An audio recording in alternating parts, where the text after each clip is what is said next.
नमस्कार बंधुरा, आमी श्रावणी। आमी चले एसेछि आरो एकटी रेसिपि निये। चलो रेसिपिटी ताहले एकबार देखे नि। आजकेर रेसिपि निरामिष आलू पनिरेर तरकारी। आर कयेकदिन पर जन्माष्टमी, सेदिन अनेक बाड़ीतेई निरामिष खाওয়া হয়। सेदिन এই रेसिपिटी बानाले आशा करछि सबार भालो लागबे। आजकेर এই রান্নাটি বানানোর জন্য আমি পনির নিয়েছি। পনির আমি একটু বড় টুকরো করে কেটে নিয়েছি। এরপর পনিরগুলোকে আমি একটু হালকা করে ভেজে নেব। পনিরগুলোকে হালকা করে ভেজে নেওয়ার জন্য একটা ননস্টিক কড়াইয়ে প্রথমে একটু সাদা তেল দিয়ে নিলাম।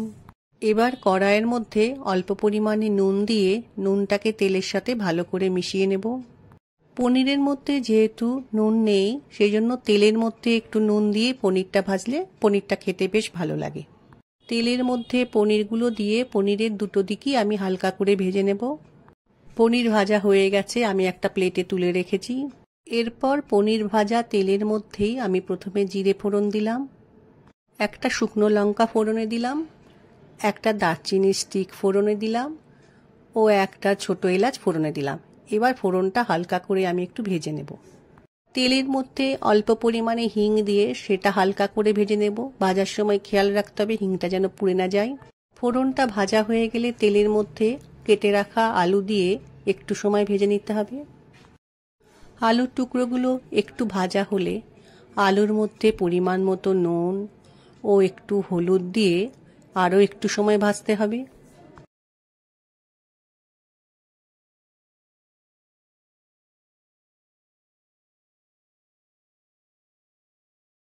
কিছুটা সময় আলুটা ভেজে নেওয়ার পর আমি একটু টমেটো কেটে রেখেছি, টমেটোটা আলুর মধ্যে দিয়ে দিলাম।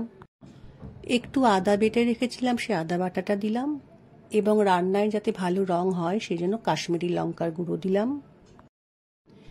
একটু জিরে গুঁড়ো দিলাম, ধনে গুঁড়ো দিয়ে দিলাম, ঝালের জন্য লঙ্কা গুঁড়ো দিলাম। এরপরে মশলা যাতে পুড়ে না যায় সেজন্য অল্প পরিমাণ জল দিয়ে আলুর সাথে সমস্ত মশলা খুব ভালো করে একটু সময় কষিয়ে নেব। আলুর সাথে মশলাগুলো দিয়ে ভালো করে মিশিয়ে নেওয়ার পর খুব সুন্দরভাবে কষানো হয়ে গেছে এবং কাঁচা গন্ধ চলে গেছে মশলার। এই সময় আমি আলুর মধ্যে পরিমাণ মতো জল দিয়ে খুব ভালো করে মিশিয়ে নিয়ে একটু ফুটতে দেব। তরকারিটা যখন ফুটবে সেই সময় গ্যাসের ফ্লেমকে লো করে আমি কড়াইয়ে ঢাকা দিয়ে আলুগুলো একটু সেদ্ধ হতে দেব। মিনিট 15 পর কড়াই থেকে ঢাকাটা সরিয়ে নিয়ে দেখেছি আলুটা সেদ্ধ হয়ে গেছে।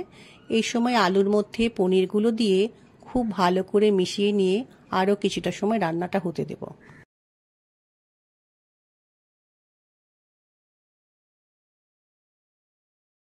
পনির রান্না আমার প্রায় শেষের দিকে। এই সময় পনিরের মধ্যে আমি একটু চিনি দিলাম, একটু গরম মশলা দিলাম, অল্প একটু কসৌরি মেথি দিলাম, ঘি দিলাম। এবার সব কিছুকে ভালো করে আলু ও পনিরের সাথে মিশিয়ে নেব। আমার আজকের রেসিপিটা কি তোমাদের পছন্দ হয়েছে? যদি পছন্দ হয়ে থাকে তাহলে জন্মাষ্টমী বা কোনো একটি নিরামিষ দিনে বানানো যেতে পারে। কথা বলতে বলতে কিন্তু রান্নাটা হয়ে গেল। এবার আমি একটা বোলের মধ্যে পরিবেশন করে নিয়েছি। আমার আজকের রেসিপিটি যদি ভালো লেগে থাকে তাহলে লাইক, শেয়ার ও সাবস্ক্রাইব করো। ভিডিওটি দেখার জন্য ধন্যবাদ। ভিডিওটি আজ এখানেই শেষ করছি। ফিরে আসছি আরও একটি রেসিপি নিয়ে।